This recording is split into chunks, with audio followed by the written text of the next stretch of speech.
Hello दोस्तों, आप सभी का स्वागत है आपका अपना परिवार आरपी करियर क्लासेस में। दोस्तों, सभी का डिमांड काफ़ी चल रहा था कि जो जीवनी पर ज़्यादा से ज़्यादा प्रश्न जो है लाया जाए। तो 20 प्रश्न है इसमें जीवनी से खोटा के, ठीक है। 7 व्यक्तित्व का जीवनी पढ़ना है। इसमें हम लगातार हर दिन जो कम से कम 10 वीडियो लेकर के आएंगे, जिसमें सारे के जीवनी को क्वेश्चन तो कम रहेंगे लेकिन डिस्कशन इतना होगा कि आपको इसी बीच में आपका सारे प्रश्न याद हो जाएंगे।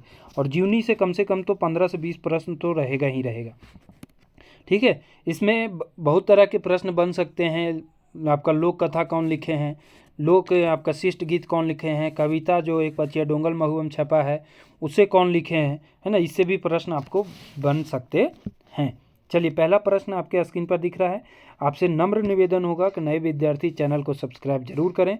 हमारा आरपी करियर क्लासेस का जो है एप्लीकेशन जरूर डाउनलोड करें, वहाँ मॉक टेस्ट आप फ्री ऑफ कॉस्ट लगा सकते हैं। पहला प्रश्न है कि भुवनेश्वर दत्त शर्मा के जन्म तारीख बतावा। तो भुवनेश्वर दत्त शर्मा के जन्म कब हुआ था? तो वो हुआ था 17 मार्च 1908 ईस्वी के। इनका निधन भी हुआ है दोस्तों 17 सितंबर को। 17 सितंबर आपका है 1986 में इनका निधन हुआ है। 84 में इनका निधन हुआ है। 84 में इनका निधन हुआ है। माता का नाम पूछेगा दोस्तों तो क्या नाम है? शांति देवी। क्वेश्चन कई बार आपसे पूछ सकता है, पूछा भी गया है। और बालदेव प्रसाद पिता का नाम है। बालदेव प्रसाद पिता का नाम है। कहाँ के रहने वाले हैं ये? गिरिडीह, माथाडीह, गिरिडीह के रहने वाले हैं। गिरिडीह के एक दो ही कवि हैं, तो आप आसानी से नाम को याद रख सकते हैं, ठीक है। तो 1908 में इनका जन्म हुआ है। काफ़ी इंपॉर्टेंट प्रश्न है। इनका उपनाम क्या है? व्याकुल। व्याकुल इनका उपनाम है, ये भी याद रखेंगे। और इनका एक और उपनाम है राष्ट्रकवि। क्या नाम है? राष्ट्रकवि के नाम से जाने जाते हैं। कौन कहे थे इनको राष्ट्रकवि? किनके द्वारा कहा गया था? तो हजारीबाग के जतिन बाघा के नाम से फेमस राम नारायण सिंह। कौन कहे थे? राम नारायण सिंह कहे थे, ठीक है। अगला प्रश्न है भुवनेश्वर दत्त शर्मा के माँ के नाम अभी बताए। शांति देवी। शांति देवी इनके माता का नाम था। पिता का नाम बालदेव प्रसाद।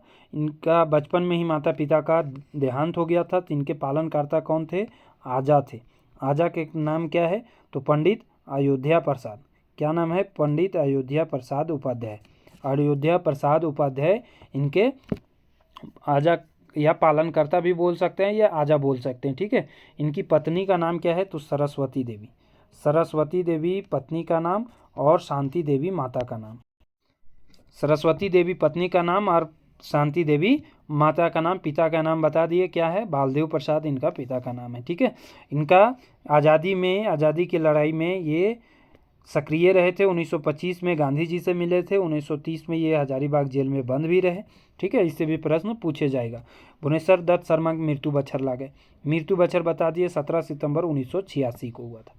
17 सितंबर 1986 को। 1984 में निधन किसका हुआ है? तो पांडुरी जी का। 1984 में कब? 7 अक्टूबर। 7 अक्टूबर 1984 में निधन हुआ है किसका?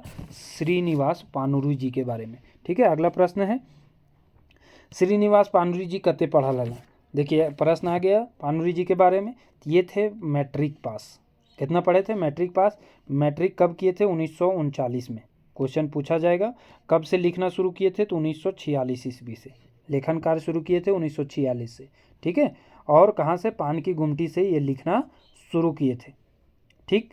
तो इतना प्रश्न इससे आपका बन सकता है। इनका जन्म जो हुआ था 25 दिसंबर को हुआ था, जिस दिन खोटा दिवस के रूप में मनाया जाता है। 25 दिसंबर 1920। निधन बता दिए 7 अक्टूबर 1986 को इनका निधन हुआ था, ठीक है। तो ये सब प्रश्न इससे बन सकते हैं। अगला प्रश्न है मातृभाषा कैसन पत्रिका हल है। तो ये पांडुरी जी के द्वारा लिखा गया था। ये मासिक पत्रिका था। कैसा था? मासिक पत्रिका, ठीक है। अगला प्रश्न है कि मेघदूत कैसन रचना लागे। तो मेघदूत उपन्यास था। उपन्यास का जो है मेघदूत आपका उपन्यास नहीं बल्कि क्या था? तो काव्य था, है ना। काव्य था जिसका अनुवाद किए थे पानुरी जी। जिसका अनुवाद किए थे कौन? पानुरी जी अनुवाद किए थे, ये आप याद रखेंगे, ठीक है। पानुरी जी के बाल किरण कविता संग्रह है। चाबी काठी नाटक और उद्भासल कर्ण नाटक भी किनका पढ़ना है? तो श्रीनिवास पानुरी जी का ही पढ़ना है। तितकी कविता संग्रह भी इन्हीं का है। कुसुमी कहानी है। आंखें की गीत कहानी थी कविता संग्रह है। रखते भींजल पंखा, अग्नि परीक्षा सभी किनका है? पानरी जी का। ए.के. झा जी के जन्म बछर बतावा, तो जन्म कब हुआ है? 20 जून 1939 को। और 1939 में किनका जन्म हुआ है? तो याद रखेंगे झा जी का जन्म, और साथ ही साथ नागर जी का जन्म। नागर जी का जन्म भी 7 जनवरी 1939 में हुआ है। ठीक है, कहाँ के रहने वाले हैं ये? चांदीपुर बोकारो। इनका पूरा नाम क्या है? अजीत कुमार झा। ए.के. झा का अजीत कुमार झा पूरा नाम है। ठीक है, इनका निधन भी हुआ है दोस्तों। कब हुआ है? तो झा जी का निधन हुआ है 29 सितंबर 2013 को। 29 सितंबर 2013 को चांदीपुर बोकारो। माता का नाम कुसुमबाला झा और पिता का नाम लक्ष्मी नारायण झा था। ठीक है, ये याद रखेंगे। सत कोलंबस से 1963 ईस्वी से ये ग्रेजुएशन पास किए थे, सत कोलंबस से। ठीक है, इनका लेखन का कार्य जो है 1970 से लेकर के 2000 ईस्वी तक माना जाता है। 1970 से 2000 ईस्वी तक इनका लेखन कार्य माना जाता है। अगले प्रश्न की ओर बढ़ते हैं। क्वेश्चन नंबर 8 है। 8 नंबर क्वेश्चन है कि गलत उत्तर को छांटिए, है ना। समाजे के सरजुत निशन, खोठा साहित्य सदानिक व्याकरण, कविता पुराण, शायर संग्रह, इनमें से एक तरफ क्या है? आपका कृति है, दूसरी तरफ इसका प्रकाशन वर्ष दिया गया है ना। तो इनमें से समाजे के सर्जित निशाइन ये सही है, 1987 2010। खोठा साहित्य सदानिक व्याकरण 1987 2010। कविता पुराण 1995। और शायर सरगट होना चाहिए। शायर सरगट जो है ये 1991 जो है गलत है। ठीक है, और भी पानुरी जी की रचना है, ये झा जी की रचना है। खोठा कांठे कायदेक खड़ी, खोठा कांठे पायदेक खड़ी, ये सभी रचना है। शायर सरगट क्या है? एक उपन्यास है। शायर सरगट इन्हीं का रचना है, लेकिन उपन्यास है। 1991 में नहीं, हमें एग्जैक्ट अभी तो ध्यान में नहीं है कि इसका जो है प्रकाशन किस वर्ष किया गया था। अगला है कि एकर में कौन मिलल है सम्मान, इनमें से कौन सा सम्मान झा जी के नाय मिलल है? झा जी के नहीं मिला है। भारत रत्न यही नहीं मिला है। खोठा रत्न, शताब्दी रत्न, राष्ट्रभाषा रत्न सभी इनको दिया गया है। मौसमविद सम्मान भी दिया गया है। खोठा सपूत रत्न भी दिया गया है। राष्ट्रभाषा रत्न, पानुरी स्मृति सम्मान भी इनको दिया गया है। दसौंधी जी कौन स्कूले मैट्रिक पास करला? विश्वनाथ दसौंधी राज जी के बारे में बोला गया है कि कौन सा स्कूल से इन्होंने मैट्रिक पास किए। इनका उपनाम राज है। इनका जन्म पूछेगा तो 15 अप्रैल को हुआ 1943 ईस्वी में, और निधन भी हो गया 16 अक्टूबर को, 16 अक्टूबर 2009 ईस्वी को। ठीक है, कहाँ हुआ था जन्म? तो कतरासगढ़, भटमुरना कतरासगढ़ धनबाद में। फूटा देवी इनका माता का नाम है। क्या नाम है? फूटा देवी। क्वेश्चन पूछ सकता है, राज जी के माता का नाम फूटा देवी और पिता का नाम मुखराम दसौंधी। मुखराम दसौंधी इनका पिता का नाम है। ठीक है, और इन्होंने मैट्रिक पास कहाँ से किए थे?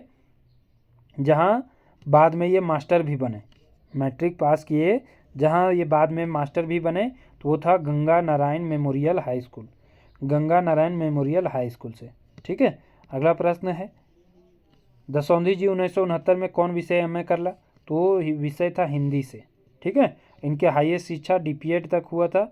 डीपीएड इन्होंने कहाँ से किया था? तो देवघर से किया था। कहाँ से किया था? देवघर से।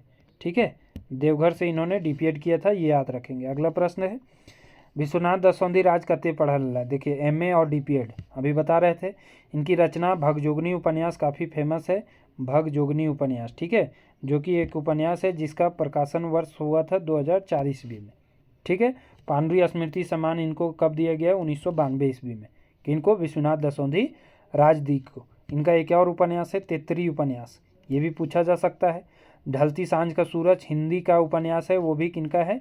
वो भी राज जी का है। वेदना का पंख कविता संग्रह है, ये भी क्वेश्चन पूछा जा चुका है। और माटिक पुथाल कहानी संग्रह है, जो कि विश्वनाथ दसौंधी राज जी का है। नागर जी की जौ जिंदगी पुरस्कार से कौन बच्चर सम्मानित करल गेल है? नागर जी के बारे में बोला है। तो इनका जन्म तो हम बताए 7 जनवरी, कब हुआ था? 7 जनवरी 1939 में इनका जन्म हुआ था। ठीक है, और फूलमणि देवी माता का नाम, जादू रवानी पिता का नाम है। नागर जी का पूरा नाम आपका क्या है? विश्वनाथ रवानी नाम है। ठीक है, और ये पुरस्कार इनको कब दिया गया है? जाओ जिंदगी पुरस्कार से सम्मानित कब किया गया है? तो वर्ष 2010 में। कब किया गया है? वर्ष 2010 में। अगला है फारसी कविता खय्यम के रुबाई गज़ल के खोटा अनुवाद के कर लेहत। काफ़ी इंपॉर्टेंट अनुवाद है। खय्यम तोर मधुर गीत कब किया गया है? इसका अनुवाद 2004 ईस्वी में, है ना। फारसी अनुवाद है, ठीक है। फारसी कविता है खय्यम के रुबाई गज़ल के खोटा अनुवाद किए हैं कौन? तो वो किए हैं विश्वनाथ नागर जी। कौन किए हैं? विश्वनाथ नागर जी, ठीक है। अगला प्रश्न है विश्वनाथ नागर जी के जन्म बछर तो बता दिए 7 जनवरी 1939 में इनका जन्म हुआ था। अगला प्रश्न है परमाणिक जी के परिवर्तन विशेष सम्मान कहाँ से मिलल है?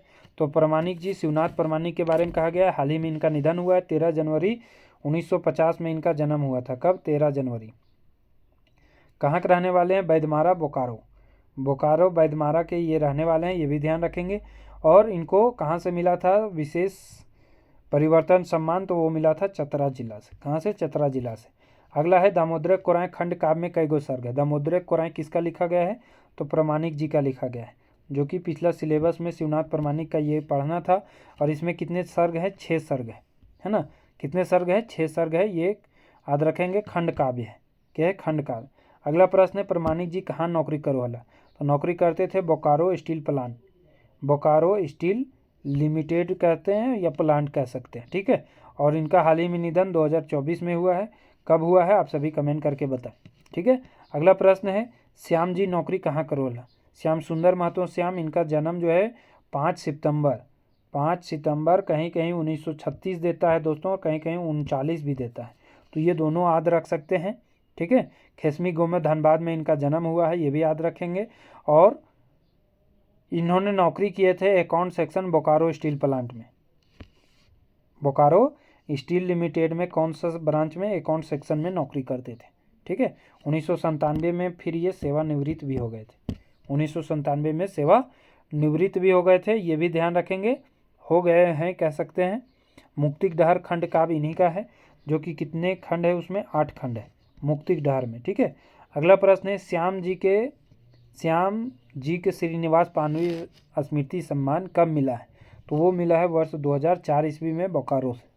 वर्ष 2004 ईस्वी में बोकारो से इनको जो है श्रीनिवास पानवी स्मृति सम्मान दिया गया है। तो ये 20 प्रश्न क्विक रिवीजन था। 12 से 15 मिनट के अंदर हमारा टारगेट है कि कम से कम 20 क्वेश्चन, और वो भी किस पर आधारित? जीवनी पर आधारित, है ना। जीवनी पर आधारित, ताकि बार बार रिवीजन हो, बार बार इतना बार हो जाए कि आपको एग्जाम में कोई कन्फ्यूजन ना रहे, ठीक है दोस्तों। नए विद्यार्थी चैनल को सब्सक्राइब करके बेल आइकन को ज़रूर दबा लें, और आप लाइक जो कि फ्री ऑफ कॉस्ट होता है उसे ज़रूर करें, ठीक है दोस्तों। Thank you.